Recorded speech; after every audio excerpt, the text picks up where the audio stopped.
বাংলাদেশের সশস্ত্র বাহিনীর সবচেয়ে দুর্বল জায়গা সম্ভবত ছিল বিমান বাহিনী। এই সরকারের আমলে বিমান বাহিনীর এক ধরনের আধুনিকায়নের চেষ্টা আমরা দেখতে পাচ্ছি, যেটাকে আমরা ওয়েলকাম করি। যদিও এই সরকার সিদ্ধান্তগুলো নেওয়া এভাবে ঠিক হচ্ছে কিনা, নাকি নির্বাচিত সরকারের করা উচিত ছিল, এই প্রশ্নগুলো আসে। তারপরও আমরা মোটা দাগে এটাকে সমর্থন করি।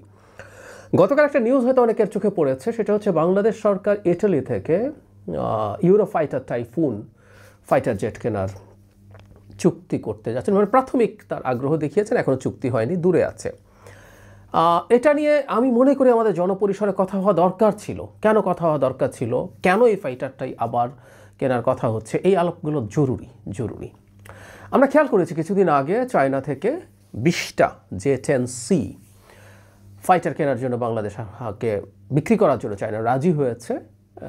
এটাকে আমরা ওয়েলকাম করেছি, কারণ সাম্প্রতিক সময়ে ভারতের সাথে যখন সংঘর্ষ হলো পাকিস্তানে, তখন J-10C ফ্রান্সের ডেসল্ট রাফাল, যেটা ভারতের আছে, খুবই আধুনিক একটা ফাইটার হিসেবে কনসিডার করা হয়।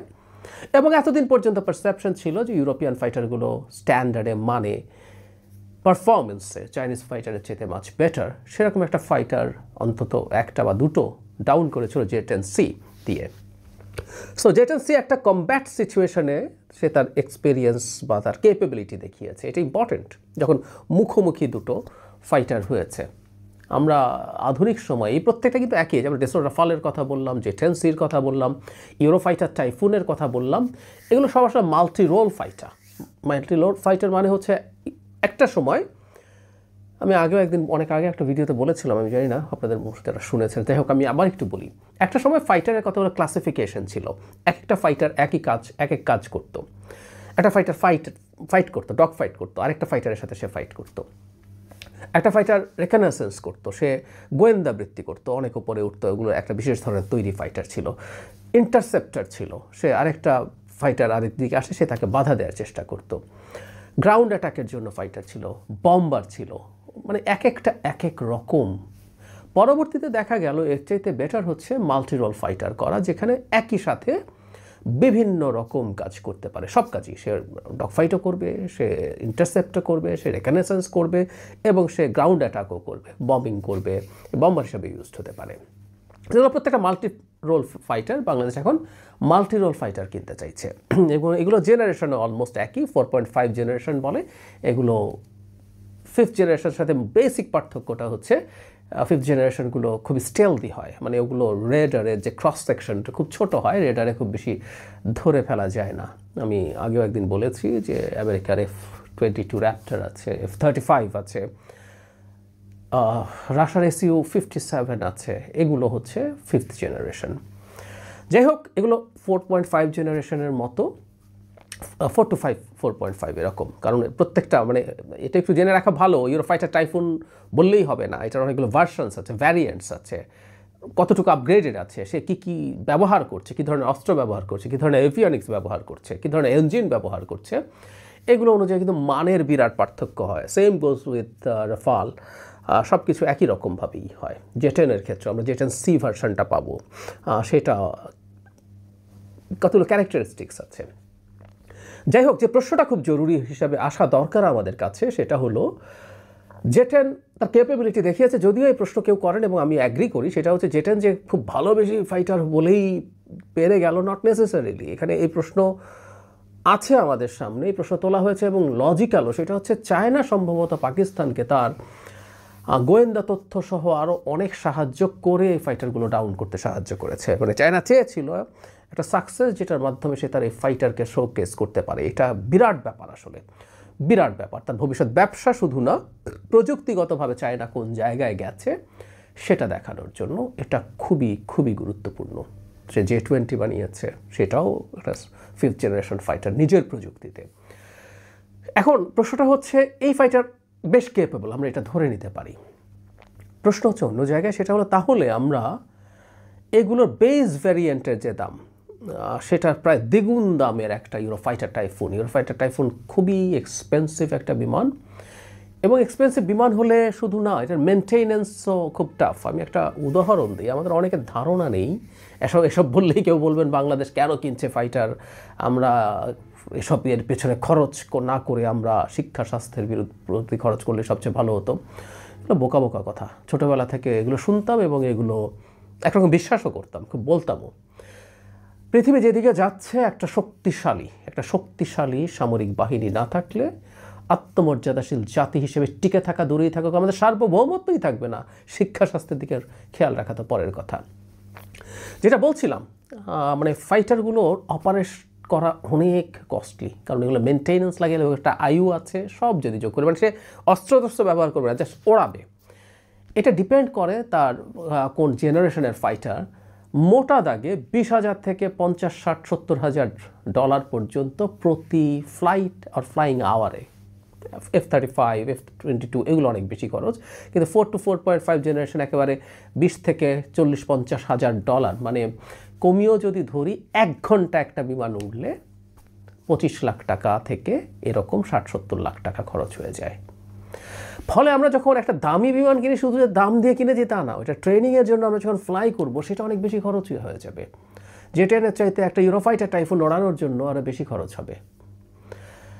তারপর আমরা কেন কিনছি, আমি আমার ধারণাটা বলতে পারি, কিন্তু আবারও বলছি এগুলো নিয়ে আলাপ হওয়া দরকার আছে। আমরা এগুলো সবগুলোকে, আপনি যদি এগুলোর মানে ক্যাপাবিলিটি বা এগুলো যেসব স্ট্যাটিস্টিক্স আছে সেগুলো, স্পেসিফিকেশনস আছে সেগুলো পাশাপাশি নেন, দেখা যাবে আসলে মোটা দাগে এগুলোর মধ্যে খুব বেশি পার্থক্য নেই। ইউরোফাইটার টাইফুন রাফাল জেটের সাথে J-20 বা F-35, F-22 ম্যাসিভ পার্থক্য গড়ে দিতে পারে হয়তো, কারণ ওগুলো স্টেলথি।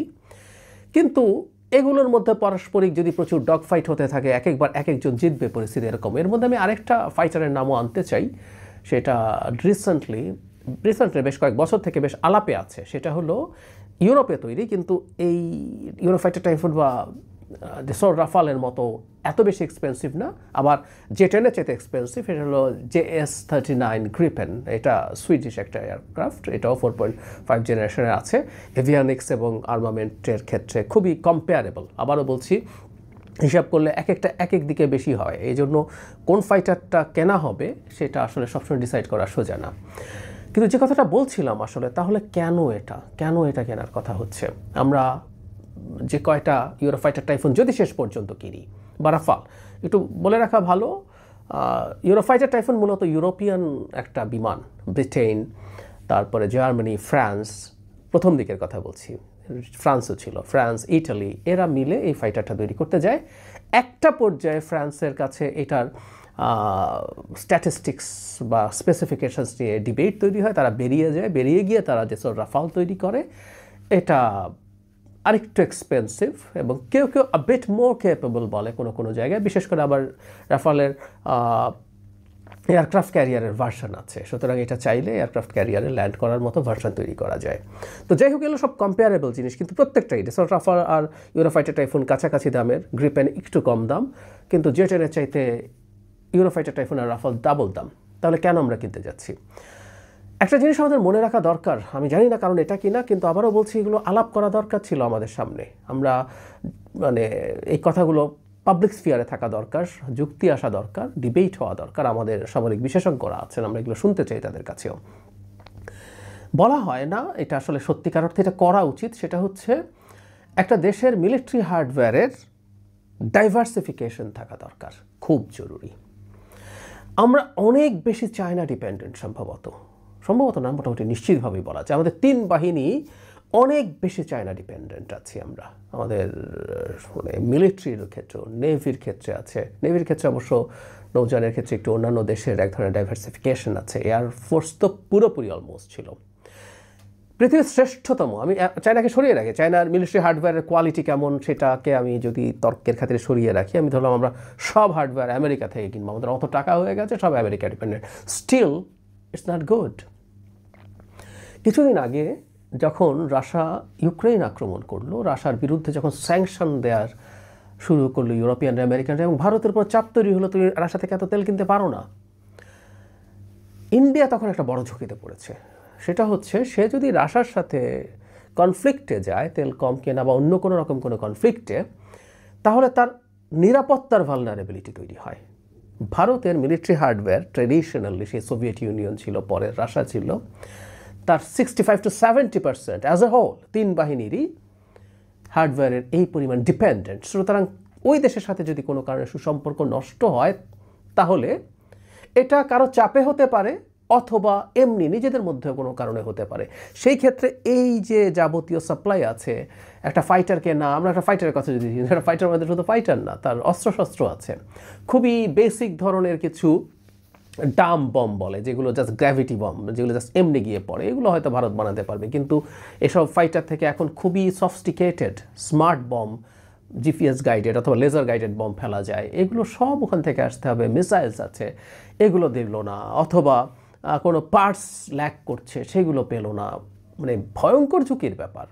সে কারণেই আসলে কোনো দেশের উপরে অনেক বেশি ডিপেন্ডেন্ট হওয়া একটা স্ট্র্যাটেজিক বা সিকিউরিটি রিস্ক বলে আমি মনে করি। বাংলাদেশ চায়নার উপর অনেক বেশি ডিপেন্ডেন্ট। এখন আমরা 20টা কিনলাম জে-10C, আমরা ধরে নিলাম 10টা ইউরোফাইটার টাইফুনের দামে আরও 20টা পেতে পারতাম, কিন্তু এই যে ডাইভার্সিফিকেশন হলো আমার, এটা সম্ভবত ভালো হবে এবং এটা এই কারণেই হয়ে থাকতে পারে বলে আমরা ধারণা করি।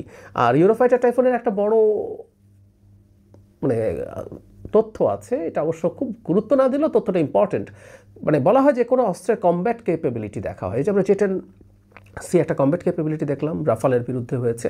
ইউরোফাইটার টাইফুন অনেক ক্ষেত্রেই কমব্যাট এক্সপিরিয়েন্স আছে, অনেক। মিডল ইস্টে প্রচুর ইউরোফাইটার টাইফুন ব্যবহার করা হয়েছে, সিরিয়াতে, ইরাকে, লিবিয়াতে, যদিও এটা আসলে তেমন কোনো চ্যালেঞ্জ ফেস করে নাই। এই জন্য কেউ বলতেই পারেন যে এটা সেই অর্থে টেস্ট না, কারণ ওইসব দেশের এমন কোনো ফাইটার ছিল না যেটা এটাকে ইন্টারসেপ্ট করার চেষ্টা করতে পারে, অথবা ওদের তেমন কোনো এয়ার ডিফেন্স সিস্টেম ছিল না যেটা এগুলোর প্রতি রিয়াল চ্যালেঞ্জ তৈরি করতে পারে, এটা ফ্যাক্ট। সে কারণে ওই অর্থে পরীক্ষায় তারপরে কমব্যাট ক্যাপেবিলিটি এক্সপিরিয়েন্স আছে। তো এইটা কারণ হতে পারে। এখন আমার প্রশ্ন হচ্ছে, এটা যদি কারণ হয়, আমরা JS-39 গ্রিপেন কি বিবেচনা করেছিলাম? এই ফাইটারটা অবশ্যই ইউরোফাইটার টাইফুন বা রাফালের চাইতে খানিকটা কম ক্যাপেবল, সন্দেহ নাই, কিন্তু বেশ কিছু দেশ এটা কিনছে এবং এটার যথেষ্ট প্রশংসা আছে। এটার দাম, এটার মেনটেনেন্স কস্ট কম এবং এটা ফ্লাইং আওয়ার্স, আমি বারবার বলছি, টাইফুন বিশেষ করে অত্যন্ত এক্সপেন্সিভ। বলা হয় রাফালের চাইতে টাইফুন মেনটেন করা বেশি এক্সপেন্সিভ। সো এগুলো কিন্তু আলটিমেটলি আমাদের সামনে একটা বড় মানে খরচের জায়গাও তৈরি করে। যাই হোক, এই বেসিক আলাপটুকু করে রাখলাম। আমাদের আসলে বুঝতে হবে না, সাধারণ নাগরিকদেরও বুঝতে হবে, সব কিছু বিশেষজ্ঞদের হাতে ছেড়ে দেওয়া যাবে না। সো এই আলাপগুলো আমাদের সমাজে হওয়া দরকার আছে। তবে এই একটা জায়গায় আমরা একমত থাকবো, এই সরকার, ভবিষ্যৎ সরকার, সব সরকারের পেছনে থাকবো, বাংলাদেশ তার সামরিক হার্ডওয়্যারের আধুনিকায়ন করবে। ভারতের মতো দেশের শত্রুভাবাপন্ন একটা দেশের বিরুদ্ধে আমাদের অন্তত নিজেদেরকে রক্ষা করার মতো ক্যাপেবিলিটি ধীরে ধীরে গড়ে তুলতে হবে। আমাদের এটা খুবই জরুরি। আর একটা কথা আগেও বলেছি, আবারও বলছি, আমাদের স্ট্র্যাটেজিক এবং সিকিউরিটি ইন্ডিপেন্ডেন্স এনশিওর করতে হবে। ডক্টর ইউনূসের সরকার যেটা শুরু করেছেন ভবিষ্যতে চালিয়ে যেতে হবে। আমরা কি অস্ত্র কিনবো না কিনবো, আমরা দুটো পচা সাবমেরিন কিনেছিলাম, মিং ক্লাস সাবমেরিন, একেবারে প্রাচীন পুরনো, ওটা নিয়ে তারা যে রিয়্যাক্ট করেছে, আমরা কি করব না করব, শেখ হাসিনার সময় নাকি চেয়েও কিছু কিছু জিনিস পারি না, আমি বেশ উঁচু পর্যায়ের সামরিক কর্মকর্তার মুখ থেকে শুনেছি। এই জায়গা, এসব চলবে না। আমরা আমাদের প্রয়োজনে আমাদের টাকা, আমরা ফান করি বলে না, বাপের টাকা, আমাদের বাপের টাকা, এই রাষ্ট্রের জনগণের টাকা খরচ করে আমরা আমাদের অস্ত্রশস্ত্র কিনবো, যেটা যেটা প্রয়োজন, যেভাবে প্রয়োজন কিনবো। এর মধ্যে ভারত বা কোনো দেশের কোনো বাগড়া আমরা গ্রহণ করব না।